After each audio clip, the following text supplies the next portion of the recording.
Jay started by saying good afternoon. I'm starting by saying good evening.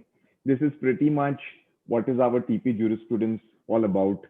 At 4:30, one doesn't know whether it's to say good afternoon or good evening, and that is really why we have named this demystifying transfer pricing through important judicial precedents, wherein an attempt is to understand, for those who were not there yesterday, and for the benefit of those people, I may just take 5 minutes to have a recap of what we did yesterday. So we are calling this demystifying TP through important judicial precedents, where we are trying to focus on the basics as well as the nuances of transfer pricing provisions, but through the eyes of the court, through judicial precedents. Because what I say as a counsel or somebody says as an author is not as important as what really a tribunal member or the court or the judge says. And really, we want to understand the basics and the nuances of TP through the mouth of the judges and the tribunal members. And that is the attempt of this, that is the object of this webinar. Um, I must also point out that we've given citations here mainly of Tax Sutra for the simple reason you will find many of these citations also in Taxman, you will find many of them also in CCH, but in TS you will find all of them. So that's why to maintain consistency, we have given the Tax Sutra citation. Also for those who are joined in for the first time today, as we go through the presentation, you will see some markings in red, some things in blue, and the color coding is this, that anything you see in red is in favor of the revenue. It could be a submission of a DR, it could be a finding of the tribunal or court, which is in favor of the revenue is in red. If it's a submission of the SSC or a finding of the court or tribunal, which is in favor of the SSC, it's in blue. So that's the color coding we have done. There are an attempt is made to cover 28 issues over this 2 days and about 2.5 hours, of which we've covered 15 yesterday. So considering the volume of the subject, I would obviously not be taking you through each slide, but don't feel cheated.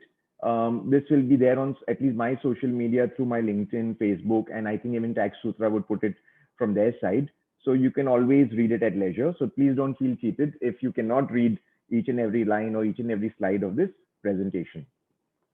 Yesterday, when we started, we said that the essence of TP, if one was to put it in one line, it would be this, and that is income from an international transaction or a deemed international transaction between two associated enterprises is to be computed having regard to the arm's length principle.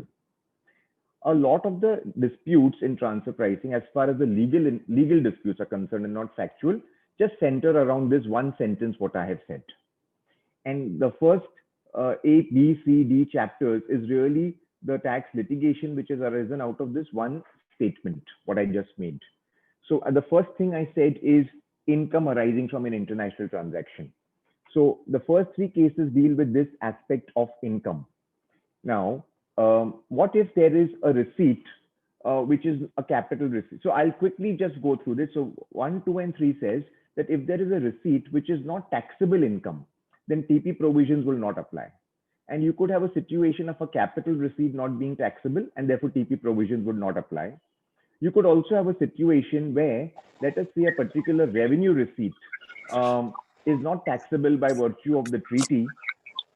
And if that is not taxable, even in respect of that particular amount, TP provisions would not apply.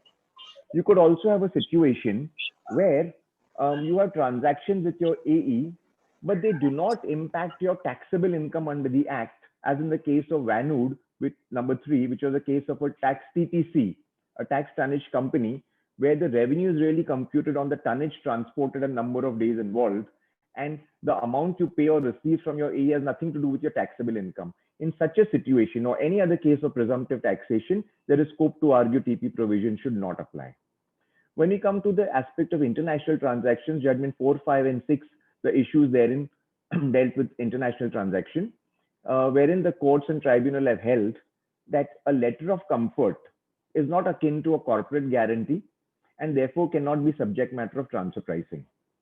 Similarly, a negative lien in the case of SR. This was a letter of comfort. In SR, it was a case of a negative lien That is, if I tell my banker that I will not disinvest from my subsidiary till your loan is repaid, it's a negative lien.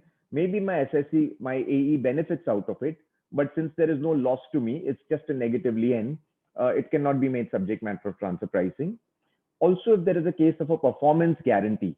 So if I am selling goods and my AE is a distributor, and the distributor is giving my guarantee to the customer. So I give a performance guarantee to my AE, which they in turn give to the customers.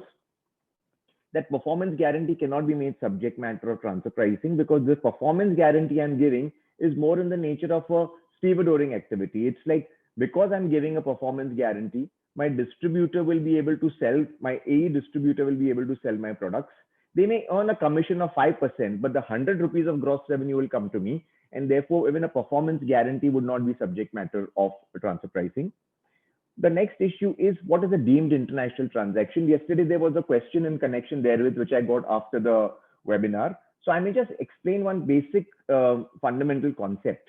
Suppose if I have suppose a fair market value of a good is 100, and I want to sell it to my AE at 60. The moment I sell it at 60, TP provisions will come in and a 40 addition will be made. So what happens, a smart assessee sometimes, let us say A will enter into a transaction with B and sell the same goods of 100 at the rate of, let's say, 25. Now, since A and B are not AEs, this will not be subject matter of TP. But there could be an arrangement which B could have with A1, let us say, that is my associate enterprise, wherein B tells A1, which is my AE, that he will sell those goods at 60. So as far as his books are concerned, he has purchased it at 25, he has sold it for 60, nothing, no problem there.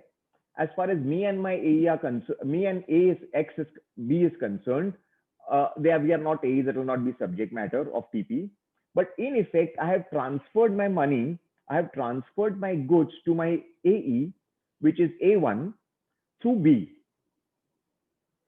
So this will yet be a deemed international transaction if it can be proved that between B and A1, there was a prior arrangement with respect to this particular sale being happening. Because it can also happen, if I sell to B, B may later on say he will not sell to A1 at 60 and he may want to sell it at 100. So if there's a prior arrangement between B and my AE, it will be a deemed international transaction. However, Kodak case was a case where there was a transaction between A and B, and there was an arrangement between the holding of A company and the holding of B company, that globally the business of A will be transferred to B, and the terms of the transaction would be independently decided by each of the respective AEs. Because this particular term was there, that the terms of the monetary terms of the transactions, there was no prior arrangement with respect to the monetary terms, and the tribunal held, which is upheld by Bombay High Court, that this would not amount to a deemed international transaction. Then we dealt with the case of Veer Gems, which is a case of Ahmedabad Tribunal on first principles, very well reasoned order, which has been upheld by Gujarat High Court, and the SLP is also dismissed. And here the issue was, when you talk of an associate enterprise, then how is it defined? An enterprise which participates in the management, capital, or control of the other would really amount, the two would amount to associated enterprise. And this is the definition under 92A1. 92A2 further defines cases of deemed associated enterprise, and there are 13 clauses therein.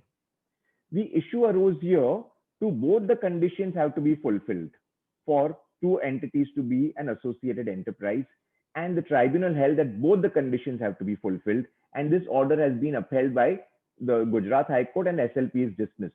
So on first principles, this is what we did yesterday. Then we also discussed, what if, after all this, assuming TP provisions are applicable, can I opt for my foreign AE as a tested party? And though there are cases in favor and against the assessee, the latest case has come just few days back of Mumbai Tribunal in the case of Majesco, which has considered all these cases and have taken the view that a foreign AE can be a tested party, provided it's the least complex party, it does not have intangibles, and the comparables are easily available. The next few issues we dealt with yesterday on CUP was, as far as Gujarat High Court is concerned and Mumbai Tribunal, we dealt with two cases. Gujarat High Court says for a CUP, even if I don't have a case where I have dealt with or my AE has dealt with, and I don't have a price arising out of these transactions, but I take a price or a quotation which is given by an authentic trade organization, even if it is not a government organization, those quotations can act as a valid CUP. Mumbai Tribunal, in the case of Morgan Stanley, has taken a call that when you apply CUP, then really the place from where my customers are, if I'm rendering service in India, and if my customers are in Mauritius or my customers are in India or anywhere else, if the service is being rendered in India, then for the purpose of CUP, I'll have to take into account all my customers, and not because my AE is, let's say in Mauritius, I will take only my foreign customers. So that was the decision here. And Mumbai Tribunal also accepted that if my AE is giving me a substantial volume of business, it is being loyal to me, I don't have to incur marketing cost on it. Even if I'm charging my AE less than what I'm charging others, an adjustment would be justified. The Bombay High Court, in the case of L'Oreal, held that if I'm a plain distributor and I'm selling goods without any value add, then RPM really is the most appropriate method. And as regards TNMM, we took Delhi, Bombay, and Punjab High Court, these three decisions on comparability, where Delhi says that if you're a KP or a BPO, the two are not comparable, notwithstanding that both fall under ITES. And though we all know in TNMM broad comparability is accepted, the Delhi High Court has said that a low-end ITES cannot be compared to a high-end ITES, and a BPO cannot be compared to KPO. In Carlisle, Bombay, they have held that an investment banking service cannot be compared to a merchant banking service. And in converse, the Punjab High Court has held that if a company is into software development services, it cannot be compared to another company which is into software development products, or it cannot even be compared to another company who's into services and products both. So this is what we covered yesterday. And now really the issue arises, after all this, once an addition has to be made, then now I'll get into the mathematics of transfer pricing. So we dealt with the legal aspect of it, we dealt with the factual aspect of it, and now I'm just going to touch upon the mathematics of the adjustment.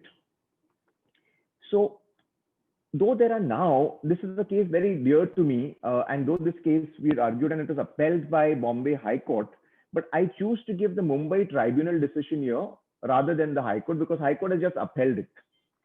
So here the issue is whether, we all know now it is settled law that a TP adjustment is to be made vis-a-vis the international transaction with the AE and not on the entire turnover. And one will wonder, why am I taking this? It's well accepted. So at that point of time, and even now, when one argues this in the tribunal, in most cases, the tribunal sets aside the matter and gives a direction to the TPO to recompute the adjustment vis-a-vis the AE transactions. And when this case was argued, this was the norm even then. But what we requested the bench, we did the working. We provided a working to the bench and requested that instead of a set aside, because again, once the matter is set aside, how the TPO looks at it, we don't know, and we don't want to come a second time. And we gave an alternate working, which was accepted by the tribunal, and my compliments to them that they took the pains, being the ultimate fact-finding authority, they took the pains to go through that working and accepted that working and discussed the correctness of the working. So what really, I'm not getting into the nitty-gritty of the working of that particular case, but what really comes out from that is what I'm discussing right now. So let us say, if an adjustment is made on an entity level turnover of 100 rupees, and let us say I don't have my segments of my AE transaction. So an BPO has made an adjustment of 80. How do we now reduce it without a matter getting set aside and on first principles, on a fair presumption that my losses and profits are uniformly earned from all my transactions? So when we talk of an adjustment of 100 in this, and let us say I have tainted transactions on the debit side of my P&L and the credit side of my P&L.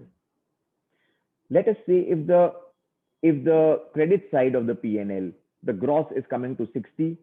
The debit side of the P&L, the gross is coming to 40. So first we said that if an adjustment has to be made, then it is possibly because maybe I have charged less to my AE, possibly, or I have overpaid my AE. So first, let's split up the adjustment into the debits and credits into the ratio of the gross revenue and the gross expenditure. So we split up the 100 into 60 and 40. Then we said now when the adjustment, therefore, if an adjustment has to be made of 100, 60 is on account of the revenue side. Let us say I have undercharged. Now there we took into account the AE sales upon total sales, and the adjustment came to 15. And for 15, when we made the adjustment to the AE sales, it was coming within plus or minus 5%. And therefore this addition was knocked off. When we take 40, we did the same thing. We said, so, okay, if my 40 profit is less, it is because of my debit. Maybe I overpaid my AE. So I took a ratio of AE expenditure on total expenditure, and that 40 reduced to 10. And when I added the 10 vis-a-vis in the mathematics, it came within the plus minus 5%, and the entire adjustment was deleted. This working has really been reproduced in the tribunal order. And my compliments to them, Mr. Jagtap and now retired Mr. Bansal, who took the pains to go through the working, reproduced it in the tribunal order, and have given relief without a set aside. Now, it is written in the Gita that what gives us maximum pleasure also gives us maximum pain. Now, what has worked here can actually backfire in some cases. So we have actually come across a particular case where what the TPO did, he took the margin of the entity at an entity level. He took the comparables margin and he said, look, now there is a gap of 4%. So I have earned 4% less than my comparables. He said, I've come across a live case like that. He said, now you have 4 tainted transactions, 2 on the debit side, 2 on the credit side. And we will simply apply 4% to whatever purchases are there on the debit side, and we'll apply 4% to whatever sales are there on the credit side. So you can't even complain now that the adjustment is made at an entity level. And we were initially baffled because this sounds logical, but there was a flaw in the system. There was a flaw in what he was saying. Then we realized that when we looked into, in this particular case, the segments were available. And when we looked into the direct costs, when we did the direct cost of the particular transaction and we did the segment, I was actually making more profit in my AE segments, and my loss, which had arisen in that particular assessee's case, was more out of my non-AE segment. So what he did, optically looked very fair. But why it was not leading to justice? Because in that particular case, as far as the direct cost for the AE segment was concerned, the direct cost was low, and therefore the margin in the AE segment was actually higher. So one could not go on a presumption of equal profit or loss from all transactions because the data was available.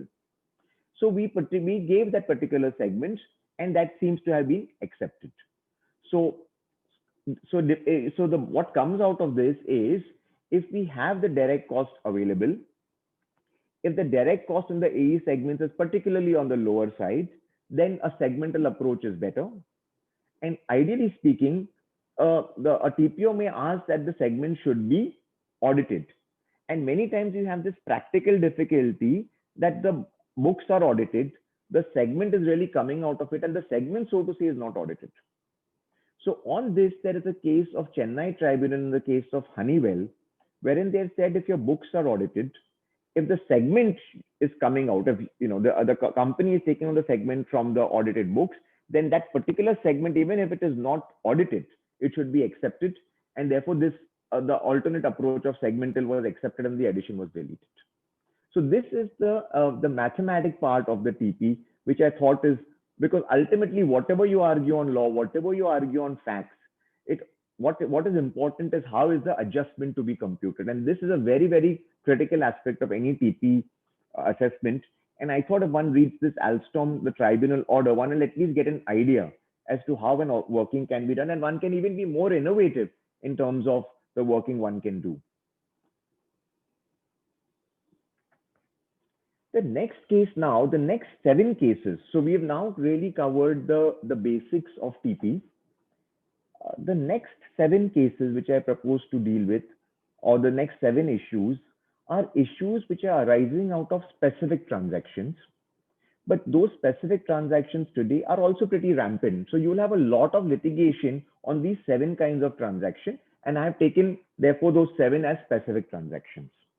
The first is the most famous, AMP expenses. And the issue is whether AMP expenses could be considered as an international transaction in the absence of any agreement or arrangement, merely on the basis of bright line test. I may just take 2 minutes for those who may not be fully aware of it. I presume some students are also here on this webinar. So a bright line test is, let us say, explain Maruti. How much is Maruti spending on their advertisement or marketing or promotion, whatever it is. And then you see, I'm talking about those days. You see how much is an ambassador company spending on their marketing, how much is a Mahindra spending on their marketing, how much are Tata cars, I'm talking about the cars right now, how much are they spending on their marketing. You take out the ratio of Tata's AMP expenditure over sales, take out Mahindra's AMP expenditure over sales, ambassador's AMP expenditure over sales, and take out Maruti's AMP expenditure over sales. If Maruti's ratio is higher, then the presumption is that Maruti is really doing this excess spending on AMP so that Suzuki, its joint venture partner, really benefits out of it. And since Suzuki is getting a benefit out of a expenditure which Maruti is paying, then Maruti must charge Suzuki for it, or the expenditure which is towards the benefit of Suzuki should be disallowed in the hands of Maruti. So this is really the bright line test. Now, we are in this particular issue, the most popular decision is of Sony Ericsson. But I prefer to deal with Maruti, and you will know the reason why as we go along. So in Maruti, there were 2 or 3 rounds of litigation, and I'm coming directly to the final round of litigation. What happened? So the TPO had applied the bright line test and made an adjustment in the hands of Maruti. This is what the Delhi High Court held. Now, before that, in Sony Ericsson's case, also this issue is there.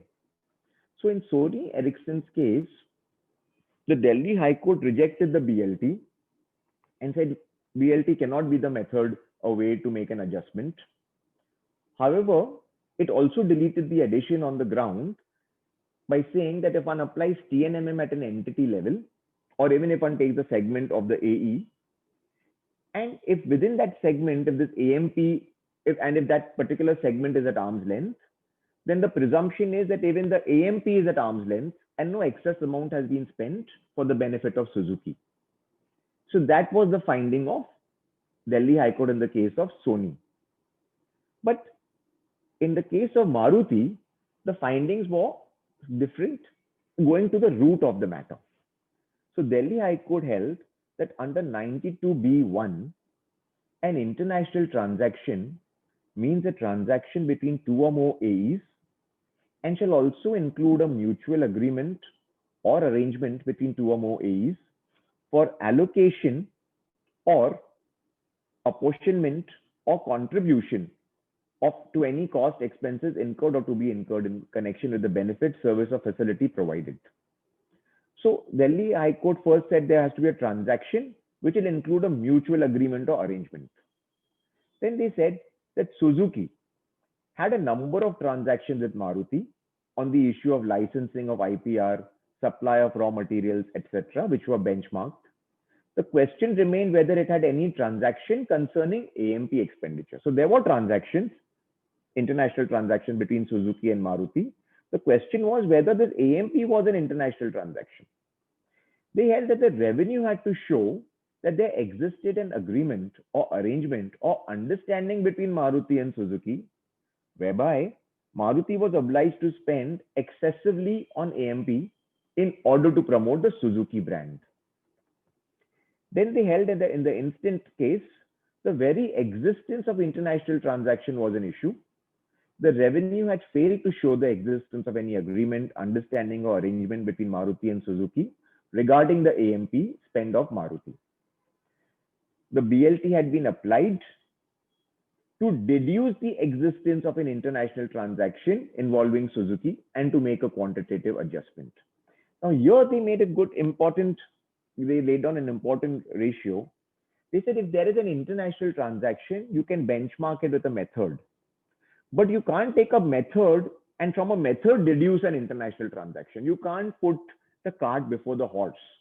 If there is an international transaction, you apply a method, but you can't take a method and out of a method say, oh, now there arises an international transaction. And they also relied on OECD guidelines. They took note of the Sony judgment and said, of course, in Sony, the adjustment was deleted because of the TNMM, but yet Maruti went ahead to say that in the absence of an arrangement, this will not come within the purview of an international transaction.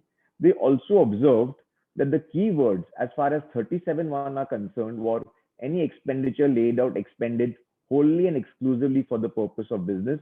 And it is not really for the revenue to dictate to any assessee or any entity how much they should spend.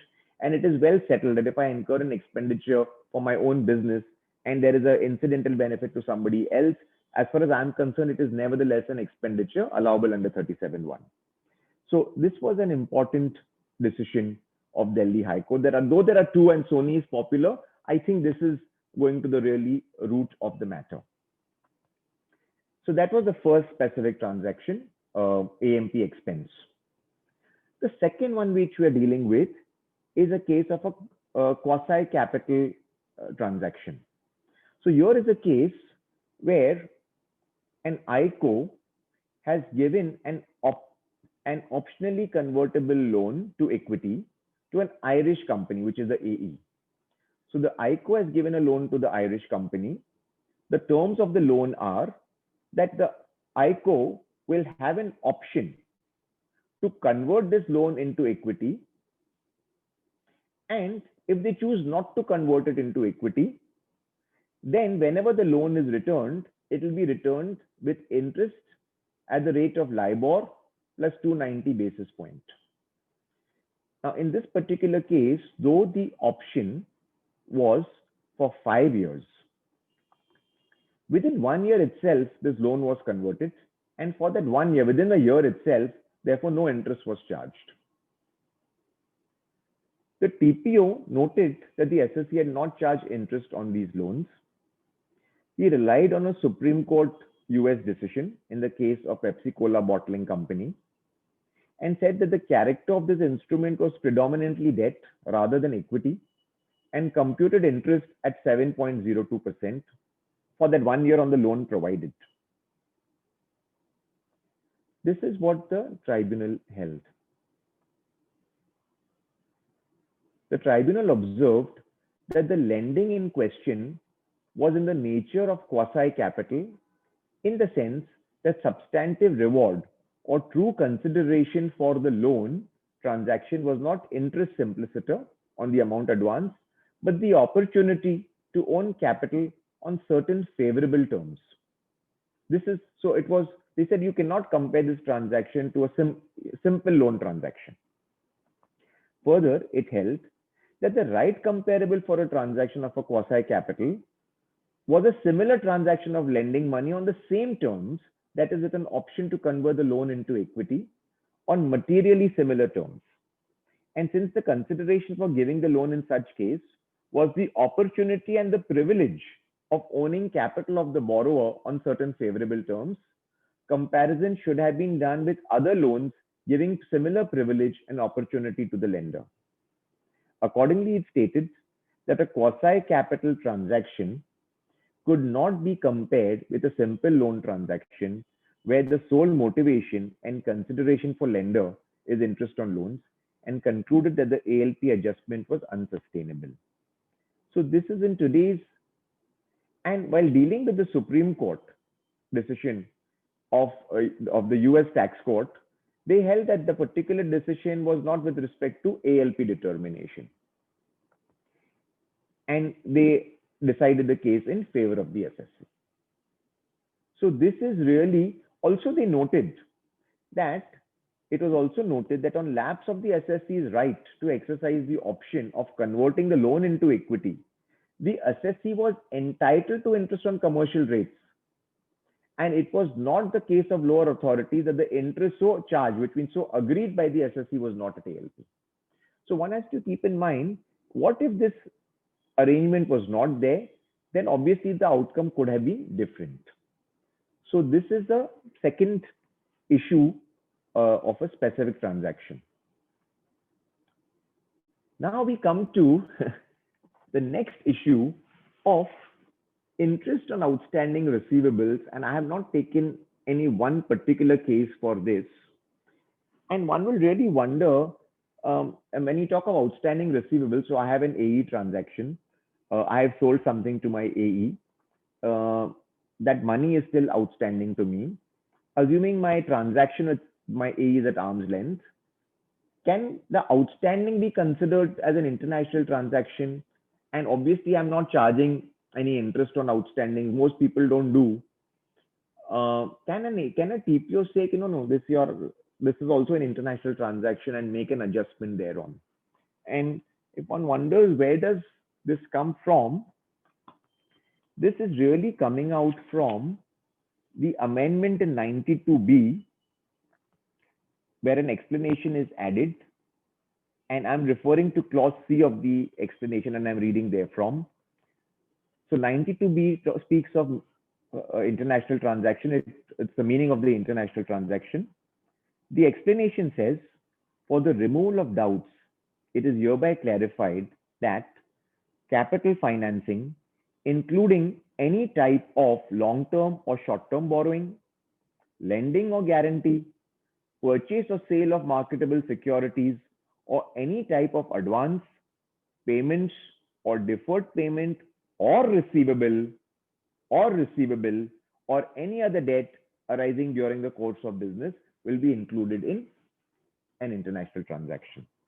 So because the word receivable is used, the TPO says that your outstanding receivables comes within an international transaction, and he applies a particular rate to it, though that rates are also varying, and he makes an adjustment. Now, I have given lots of cases here. First, I will talk of the lead case, which is prior to 1213. Prior to 1213, this is before the amendment. Though this amendment has come in 1213, it is with retrospective effect. So when Delhi Tribunal decided this particular case, they held that no adjustment could be made for outstandings, and they deleted the adjustment. By the time the matter reached Delhi High Court, the retrospective amendment had come in 1213 with retrospective effect from 2002. Delhi High Court noted that particular amendment, though it was dealing in a pre-amended scenario.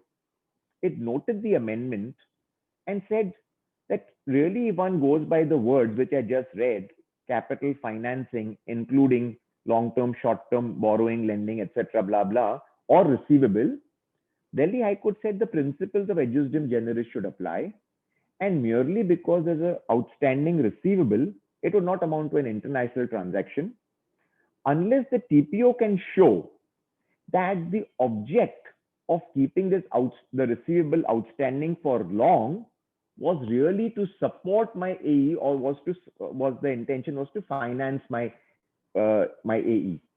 And in the absence thereof, really it is not an international transaction, notwithstanding the word receivable. It actually said this. Now, what happens when the judgments, when you refer to the judgments after 1213, and I'm referring to most of these, the adverse decisions, they simply go by this amendment, and the markup, the adjustment is made. The only difference in the adverse decision is the credit period. In some cases, it is 60 days. In some cases, they say take reasonable period. In some cases, they say 90 days. And in some cases, they say as per in this case, it is 150 days, 30 days, 60 days. In some cases, they say as per the agreement. So many of the cases which are against are on, as far as the credit period are concerned, they vary on the number of days I just mentioned. As regards interest, again, there is no uniformity. Some decisions say you must take the short-term deposit rate. Some say you must take the LIBOR. Some say you must take the prime lending rate. So there is no consistency in this either. And these are all the negative decisions. Now, before I get into the other decision, I must point out one might think this is Bombay. We are sitting in Bombay, and Bombay High Court has taken an adverse view. But really speaking, Bombay High Court has dismissed the revenues appeal. And in this particular case, the tribunal said one will go by LIBOR. So the addition was substantially reduced. So LIBOR, let's say if it's 2%, 3%, the PLR may be 14%. And if one gives credit from 0 as against 60, there is a possibility that really the addition is minuscule or may not even survive. So the assessee had not gone and appeal to the High Court. The revenue had gone and appeal, and the High Court dismissed it. So I'll focus only on the High Court decisions. And then we have Karnataka High Court, which is also against. Same thing, it was a departmental appeal dismissed. They relied on the famous case of Soft Brands and said transfer pricing adjustment, no question of law, and they dismissed it. So really these courts have not got into the issue or what we have just discussed. They have just dismissed the revenues appeal.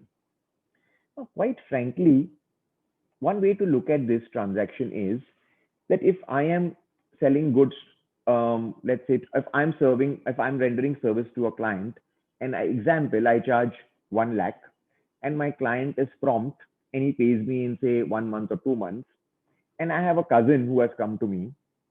I know my cousin, I know he's a good guy, he's going to pay me well. He's not going to bargain, but I know he's going to take a sweet time to pay me. So I tell, I'll charge you 1,20,000. And he pays me 1,20,000 after a year, whereas my client has paid me 1 lakh within a month. Now the TPO is saying, oh, you've given your cousin, he has taken 12 months to pay you, and your other client has paid you in 1 month. So you're financing, you helped your cousin for a year, and I want to make an adjustment. To which my counter would be, look, that is fair enough, but it is taken into account in my billing, because even if you take a 12% margin or interest, which I should have earned, I'm charging him 20,000. So I am more than covered up, because I thought he may give me after 18 months, he's giving me after 12 months. So really, if my argument is that if my sale is at arm's length, then really you should not make an adjustment on the outstanding. Now, as far as this proposition is concerned, in the post-amendment scenario, means in 1213 onwards, we have a number of tribunal decisions, which I have listed here, 7 of them, wherein this proposition has been accepted. That if the sales is at ALP, then no adjustment should be made for the interest on outstandings.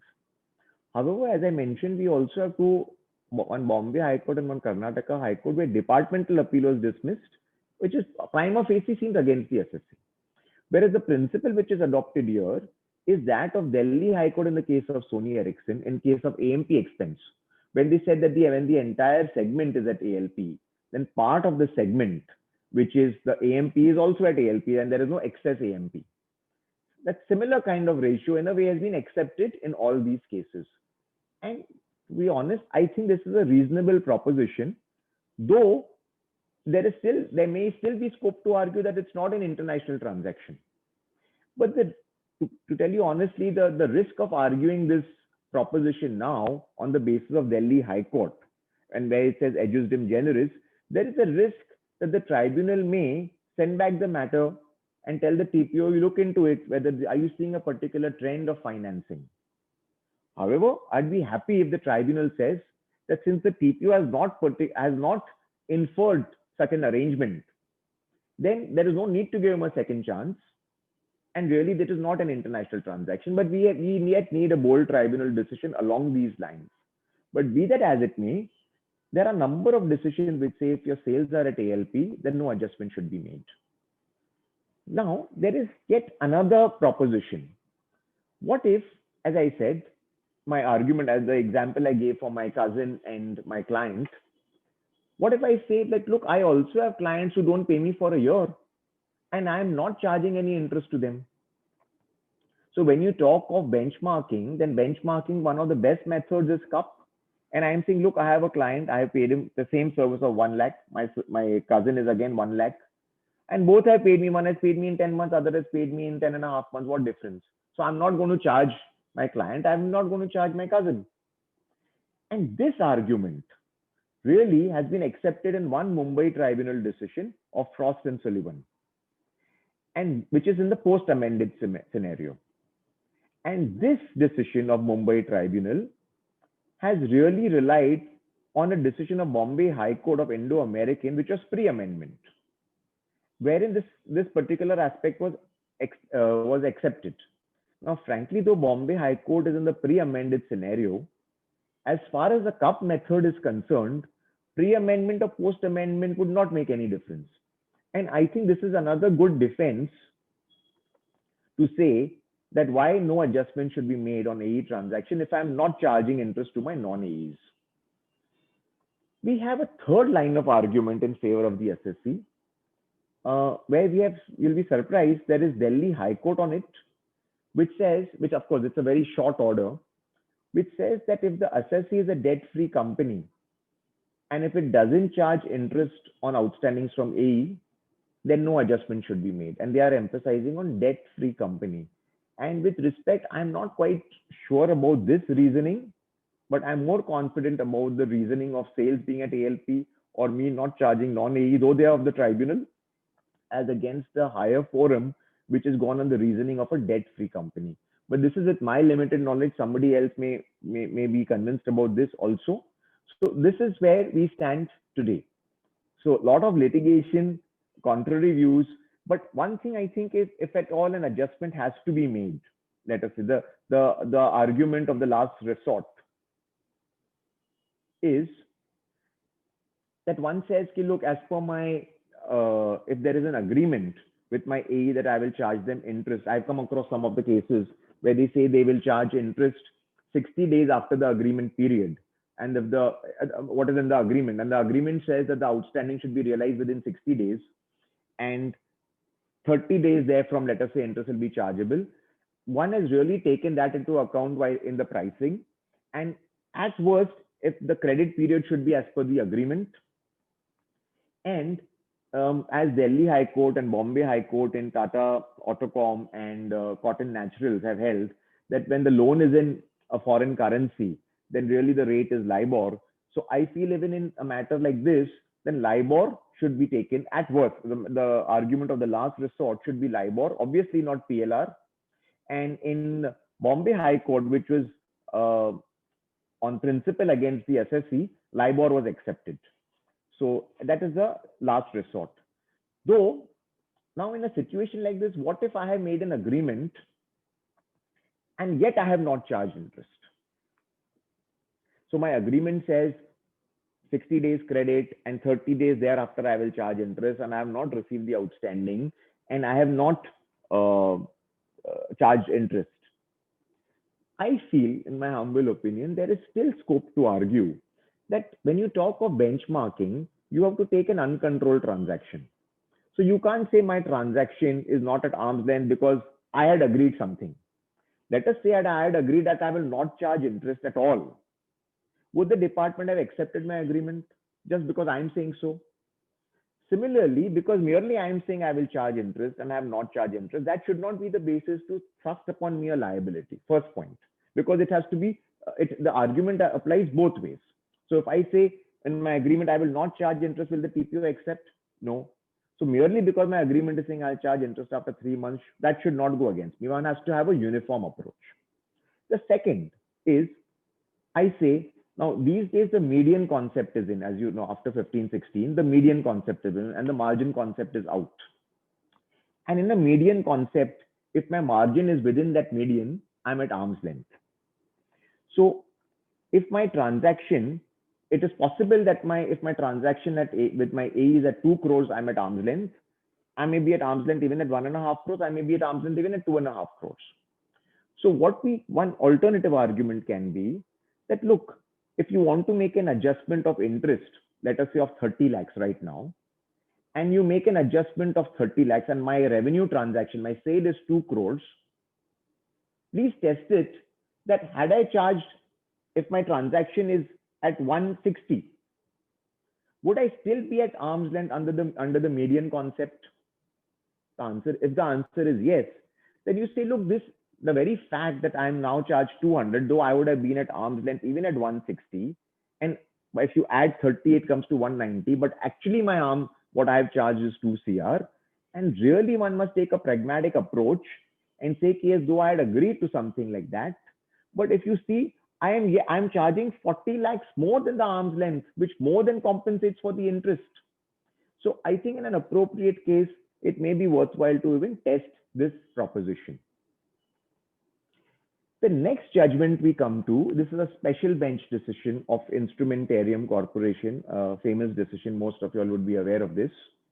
Now, this is a case where there was a foreign company, the assessee was a foreign company, which had given an interest-free loan to an Indian company because that Indian company was making losses and it did not charge any interest, and an adjustment was if interest was made in the hands of the foreign company.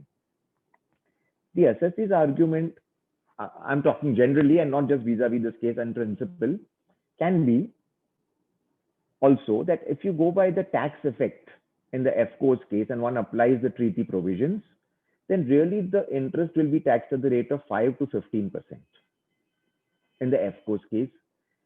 If I charge that particular, if the ICO pays 100 rupees to the FCO, the FCO will pay 5 to 15 rupees tax and that in India.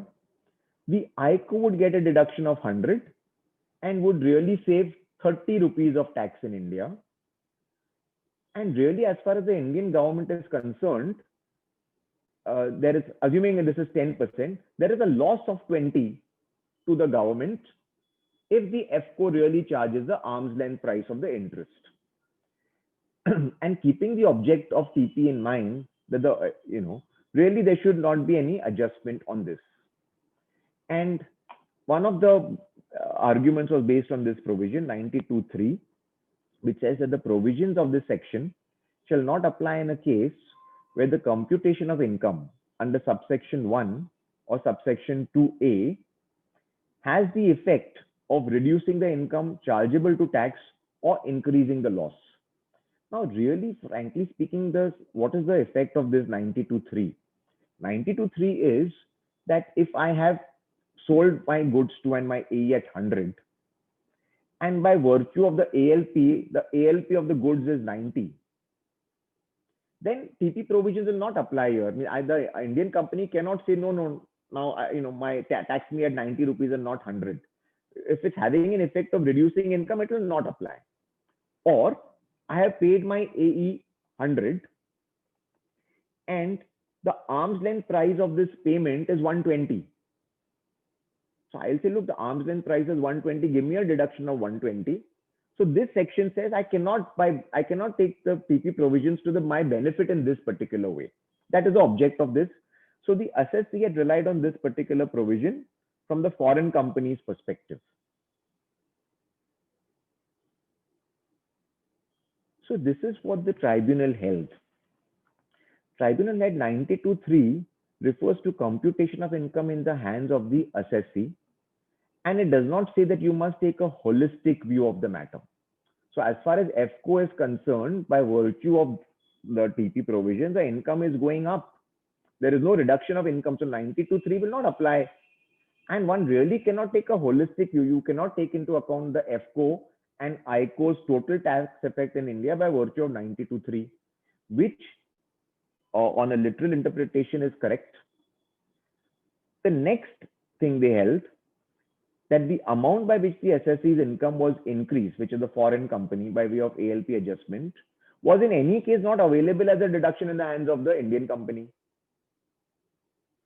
Third, the assessee had relied on several CBDT circulars which speak of the intention of TP provisions is not to divert profits outside of India. And the special bench held that these circulars only talk of the intent of the legislature, and it's not an order or a direction or an instruction to the field authorities to that effect. It's talking of the intent.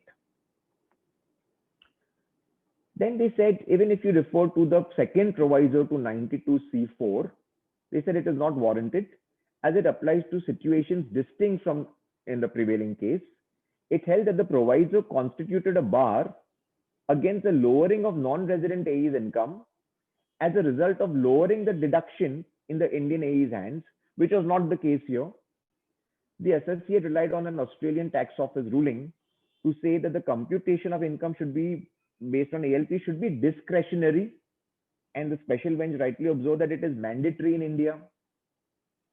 The next argument of the SSC was that as far as the FCO is concerned, so really when you talk of this transaction, there is no, so to say, a service or anything being rendered to the Indian entity. It is doing a shareholders function. And since it's a shareholders function, I'm not expect if I'm doing something for to support my child, I'm not expected to gain something out of it. It's a shareholders activity.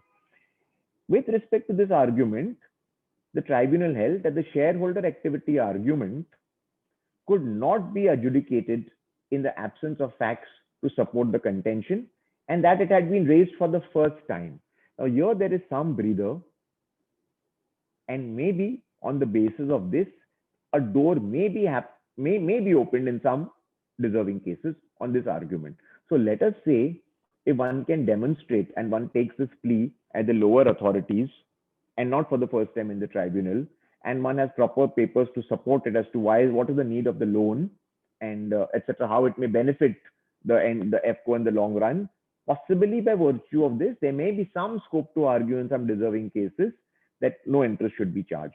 But all other legal arguments were rejected. Now we'll see what else. The argument of commercial expediency was rejected because they said in ALP that will not apply. As regards recharacterization of loan and charging interest, they said there was no recharacterization because it was a loan clear cut. There is no recharacterization.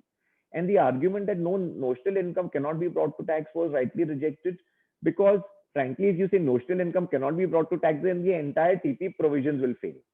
And accordingly, this appeal was dismissed. The matter is pending before the higher court.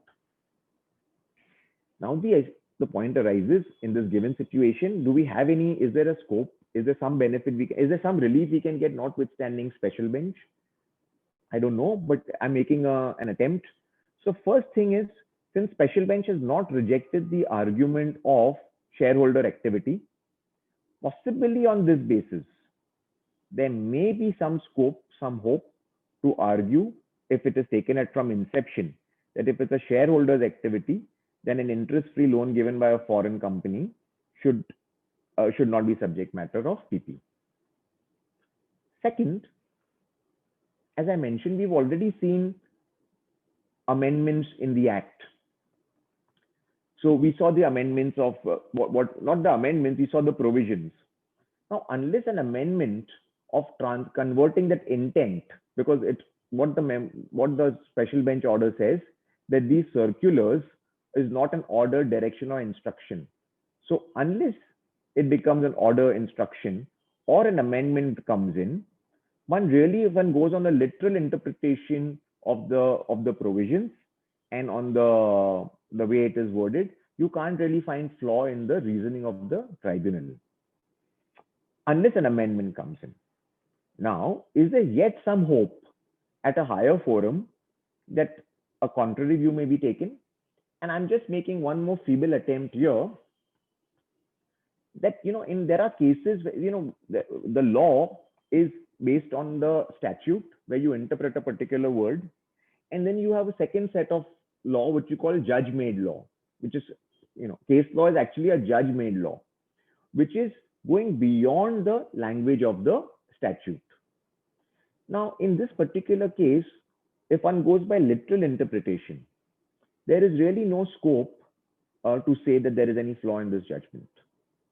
Now the issue arises, can one go to objective interpretation and say, okay, don't take it literally, go to the object of TP provisions. The object of TP provisions is that profit should not be diverted outside of India. And the deeper ratio of that is that the tax which is due to the Indian government, that tax should not be lost. That is the object, that the revenue should not suffer because of an international transaction. That is the deeper ratio. And if one really looks in a situation like this, and if the FCO actually starts charging interest at arm's length to the ICO, there'll be loss of revenue. This is not in line with the object. The outcome of the provision is not in line with the object of the provisions. And we have number of decisions to say that if a particular literal interpretation leads to absurd results, absurdity, leads to anomalous results, leads to an anomaly, or is unreasonable, then one can go to the object. But quite frankly, one will say, well, this is not absurd, there's no anomaly, and it's not unreasonable. Unreasonable, we are talking from, depends from whose perspective. But there is one other area where an objective interpretation can be preferred over literal interpretation. And that is when the literal interpretation leads to unintended consequences. So I'm right now not on absurdity. I'm not on anomaly. I'm not on it being unreasonable because this is subjective. Absurd is too strong a word for a situation like this. But certainly in a situation like this, obviously one can safely say that this is an unintended consequence of the TP provisions. So there is no flaw in this judgment on the basis of literal interpretation. The question is, will a High Court judge get into the object of it on the basis of it's leading to unintended consequence, and therefore hold that in a situation like this, TP provision should not apply. So this is something which only time will tell, whether a bold judge will take this view and it make a judge-made law, or there is an amendment to this effect. Now, for this particular proposition, we have Supreme Court in J.H. Gotla's case, wherein the principle was that if the literal interpretation gives result to unintended consequences, then one can go to the objective interpretation. But all this, as of now, we don't know. We'll have to wait and watch till this happens. And there is no flaw really in the reasoning of the judgment. So as of now, the hope seems to be shareholder activity, and one can only hope for these two situations later on. Now we come to the next case of specific transaction. And the next three cases, which I will really deal with, are different royalty transactions, because that's again quite a common transaction, which is subject matter of transfer pricing. But three different nuances of royalty. So this is here the issue is, if there is a legitimate expenditure of royalty for the purpose of business, can it be disallowed while computing ALP merely because the assessee was continuously incurring losses and the TPO was of the view that there was no commercial expediency to expend this money on royalty when you're already incurring losses? So this case, the assessee had paid a royalty or a brand fee to its Swedish AE for the brand Kelvinator at 0.5%, which are later on revised to 1%. The TPO held that there was no benefit arising out of this royalty payment. The assessee was incurring losses. There was no need to pay this, and therefore the ALP was determined at nil, and the entire royalty payment was therefore made as an adjustment. What the court held. So though this is an old decision, it's important because though it is royalty, this can arise, and TPOs do this. They get into the shoes of the AO and say this expenditure is not for business purpose, it is not necessary, it is not remunerative, and they make a nil adjustment. So what the court held, that it is not necessary for the assessee to show that any legitimate expenditure incurred by him was also incurred out of necessity. I may incur an expenditure for business, which is wholly for business, exclusively for business. Whether it is necessary or not, it is not for me to show that, and it is not for the TPO or the AO even to say that this was not necessary. Further, it is not for the assessee to show that the expenditure has resulted in any profit. The only condition is it should be wholly and exclusively for business purpose. And Rule 10b(1)(a) does not authorize disallowance of any expenditure on the ground that it was not necessary. And the court also appreciated that a lot of material was put forward as to why it was incurring losses. The loss was not because of that particular transaction, and the court deleted the adjustment.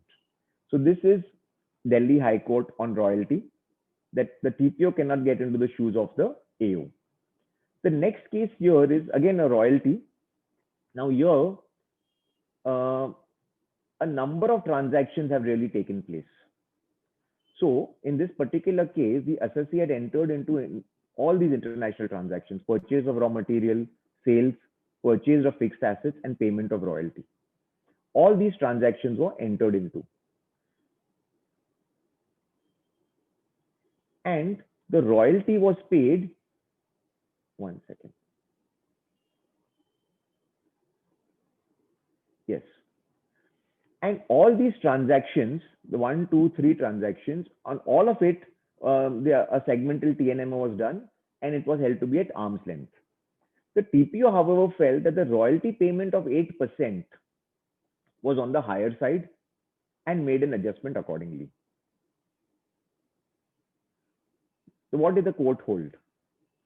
Court held that there is no necessity of doing a separate benchmarking in respect of royalty payments when the TPO had accepted the TNMM at the entity level and it relied on Sony Ericsson case.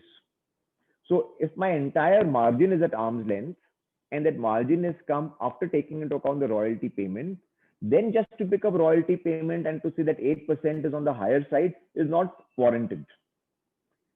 So High Court really found force in the arguments of the SSC, but somehow yet remanded the matter back to the tribunal with a direction to decide afresh. I'm not aware what has happened after that. So that's a second case. But the principle which comes out here is, which is the principle which was accepted by the High Court, is that if there are 4 international transactions and connected transactions and you adopt a TNMM for 3 of them and 4th is an expenditure also, then you need not have a separate benchmarking for that particular transaction. The next case, again, now we are on the percentage of royalty. So it's different from the earlier case. The earlier case, there were multiple AE transactions and there was a common TNMM for all of them. What if there is no multiple transaction and there is no common TNMM? Now I'm on the cup aspect of royalty. So the first case on royalty was the TPO cannot really decide whether I was justified in making a royalty payment. He has to go by ALP. The second case was that if there are multiple transactions and one of them is royalty and all are connected transactions, which is at arm's length under TNMM, then if you're doing TNMM, then you need not benchmark royalty separately. The next case is, what if there is not a bunch of transactions and what if TNMM is not used and if CUP is being used, what will be the impact of that on royalty transaction? So the next issue is here the SSC, a domestic company, was engaged in the business of designing, manufacturing, and marketing mechanical and transmission systems for on-road and off-road vehicles, and a royalty of 2% was paid for the use of technical know-how and brand name. The TPOs observed that the SSC paid royalty for the use of name Carraro brand name, which was part of its own name because the SSC is also Carraro. And all the products manufactured by it legitimately carried the same name. Further, the TPO also observed that most of the SSC's customers were original equipment manufacturers and they did not look for any logo of the components. So something along the line of EKL appliances, there was no need. The TPO held there was no justification for the payment of royalty under the new agreement and hence determined the ALP of the said payment as nil. What was held?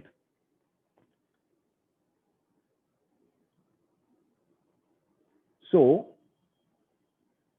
they said under the earlier provision, the report of the TPO was not binding on the AO and the AO could compute the total income. I just having regard to ones. So really they looked into, yes, this is what is important. So they went into press note 9 dated 8/9/2000 issued by the FIPB, wherein the RBI itself has accepted royalty of 2% on exports and 1% on domestic sales under the automatic route. So they said our government itself has accepted royalty payments under the automatic route at 2% and 1%, and ours was lesser or at arm's length. The tribunal further observed that the Delhi High, so they noted this is important. They said that the Delhi High Court and Sony Ericsson has rejected that the payment of royalty as per RBI and automatic route is as per ALP. Whereas the Bombay High Court, in the case of SGS, wherein they relied on this press note 9, has accepted this to be at arm's length. So this SGS is a case we had argued many years back in the tribunal, and I would suggest that one could read the tribunal order along with the High Court order, because that's more detailed. So really, there are two views on this. Delhi High Court has taken a particular view against the SSC on this aspect, though it is in favor on the other aspect of AMP. The Bombay High Court in SGS has taken a favorable view, saying that if the royalty is in accordance with the circular or less than the rate mentioned in the circular for automatic route, it is at arm's length. And however, the Bombay High Court decision was followed, and I would think that's in my respectful view, that's the correct view. Because really, if it is not at arm's length, if the government doesn't consider it to be fair, why will they allow it under an automatic route? So there is some merit, certainly a lot of merit in the argument which was accepted by the Bombay High Court. Yeah, so this takes care of 7 specific transactions, what I have just discussed. Now we come to the next issue of the procedural part of transfer pricing. So when the TP assessment is happening, can the assessee have some relief? Can he go to the higher forum? In what situations can he directly go to High Court? The next 5 cases is more to do with the assessment stage. So here, this case is, we are talking of International Air Transport, Bombay High Court. This is final assessment order passed under 143(3) of the Act without passing a draft assessment order as mandated under 144(c)(1), can it be liable to be set aside? Now, to my mind, of course, this was initially the lead decision, therefore I have put it here. And the answer is obvious, that it is not in accordance with law and it has to be set aside.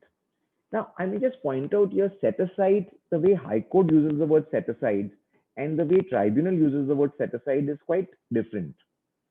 When the tribunal says that the matter is set aside, it means that it will go back to the AO or TPO and they will redo the matter. And when the tribunal does not want to do that, they say the order is quashed. And I think that's a simpler way to put it. Quashed means it won't go, the AO will not do anything else. Set aside means the AO will redo something. Now, High Court often uses the word quashed and set aside synonymously. And the issue arises is whether the lower authorities can pass a fresh order. So many a times the assessee will argue that the issue is time barred. And the High Court will say that the lower authorities, if the law permits, they can act in accordance with law and they can pass a fresh order. Sometimes they will be silent and they'll say we don't want to talk about it. If the law permits them, they will do it. And sometimes they say the word quashed. So when the High Court matter is set aside, really, if there is still time permitting to pass a fresh order, it may be possible. But in most cases, the time limit to pass a fresh order is over and it is as good as quashed. So anyway, this was a case where the matter was set aside in the High Court language, and the answer is obvious. The issue arises in a slightly different case where we were part of this dimension data, and very interesting. Second time this proposition really came up. This was a case. The answer here is obvious in this particular matter. Here the issue is there was a TP adjustment. The matter went through DRP. The matter went to the tribunal. The tribunals remanded the matter, set aside the matter. In the second round, the TPO passed a final order directly without passing a draft assessment order. And we went to the High Court here with a plea that first of all, we don't have an alternate remedy. And what is that alternate remedy? If I want to go to a DRP, I can't go to a DRP against a final order. I can go to the DRP against a draft order. Since there was no draft order, I had no remedy but to come to you, High Court. So that was accepted. Then the High Court said that even if the matter is set aside, really at that stage, there's a stage, if pre-set aside, if 144C was applicable, then even post-set aside 144C would be applicable.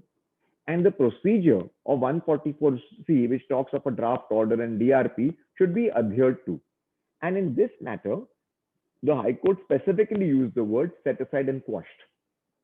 So that's another interesting aspect So if we have a second round of litigation before the TPO, when the matter is set aside, one can look into this. If it doesn't pass a draft order and passes a final order, there is scope to go to the High Court and get it quashed.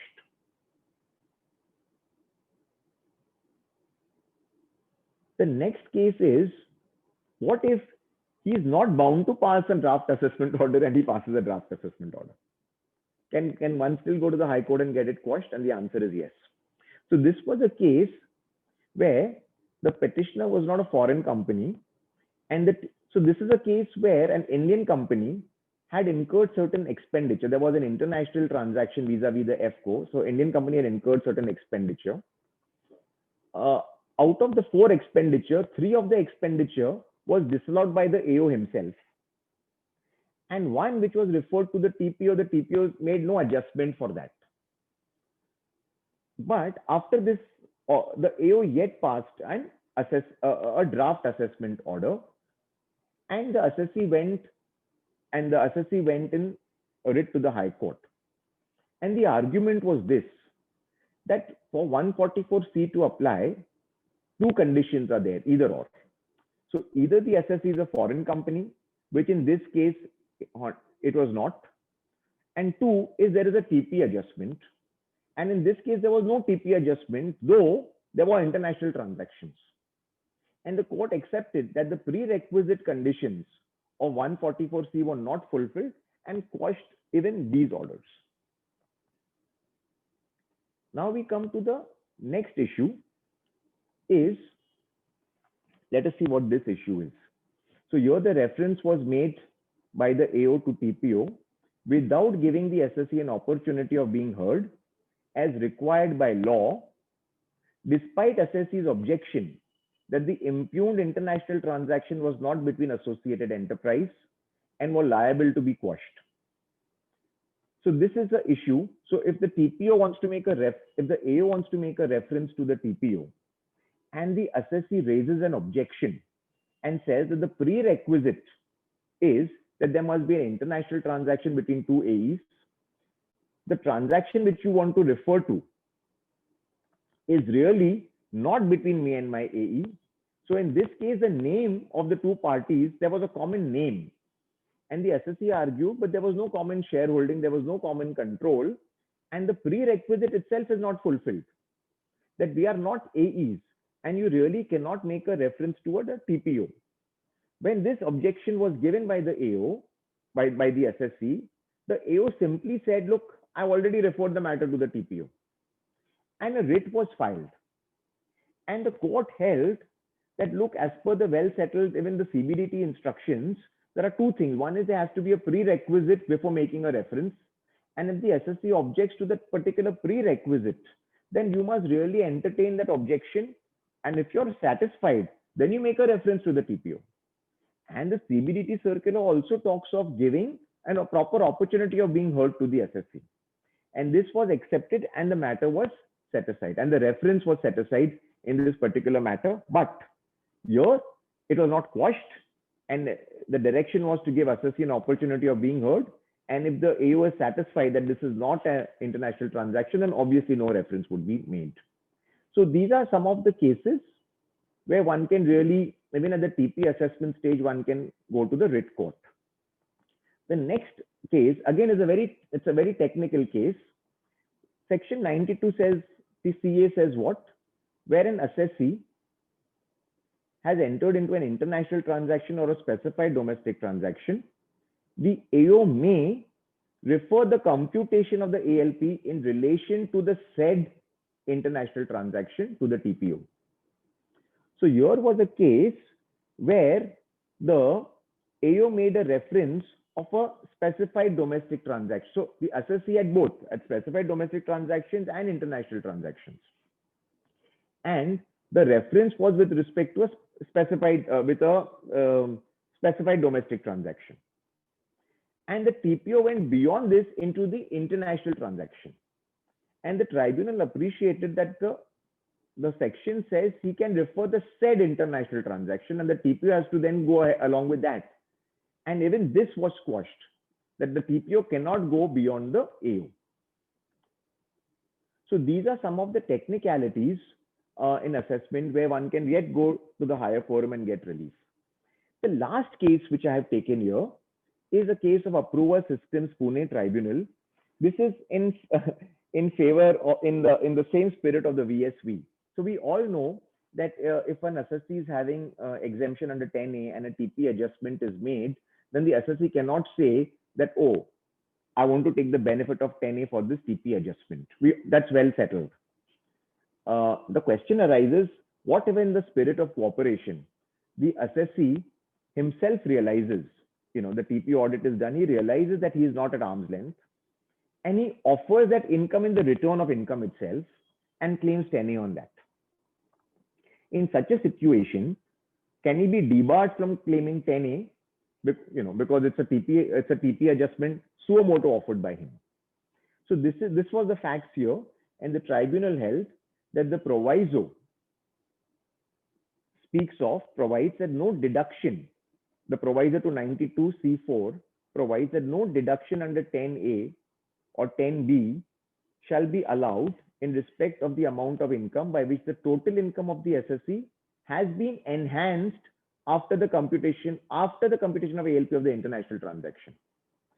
However, it also noted that it is not in this particular case, it is not the AO or TPO who had determined the additional income on account of TP adjustment, but the assessee had suo motu offered the additional income on account of TP provisions as business income.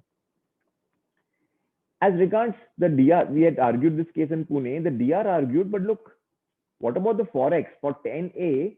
If you're claiming a particular amount, you're on 10A on the TP adjustment, there must be forex for that. Where is the forex for the TP adjustment? For which the answer was that when you look at 10A exemption, it is profit into export turnover upon total turnover. In a TP adjustment, what goes up is the profit. And as regards the export turnover and total turnover, there is no change in that. And as far as the formula is concerned, I had received my entire 100% of the export turnover, and I should therefore get the full deduction for it. And the member and the tribunal accepted this, appreciated this argument, and gave the benefit to the assessee. They also noted that there was a contrary decision of Mumbai tribunal in the case of Deloitte. But they said that there is another decision in the case of Bangalore, which have taken another view. And since the Bangalore is upheld by Karnataka High Court, and though Karnataka High Court is not a jurisdictional high court, but we will prefer that over a non-jurisdictional tribunal, and they gave relief to the assessee. I think another good judgment on this. And I think with this, I think just in time, we've finished all the issues, what I proposed, what I hope to cover. And for those of you who are interested, academically interested and would like to, our chamber has prepared a digest of 8,000 tax cases, of which 4,400 deal with domestic tax issues, 3,100 cases deal with TP cases, and 500 international tax cases. You all can log on to the website and get a benefit of this summary. And with that, I thank you all and Tax Sutra, and also some of the, some of the stalwarts, some of the people who I admire, who are also attending this webinar. Deeply grateful to you, sir, and everybody. Thank you for your patience. Thank you. Thank you so much, sir. Thank you so much for your wonderful session. So we have received multiple comments and multiple feedback saying that it was a brilliant session, and it was very insightful with all the precedents and all the case studies you tried to cover in this two-part series. So thank you so much, sir. Yeah. I will look forward to many more such sessions, sir. Thank you, sir. Yeah. Thank you. Thank you.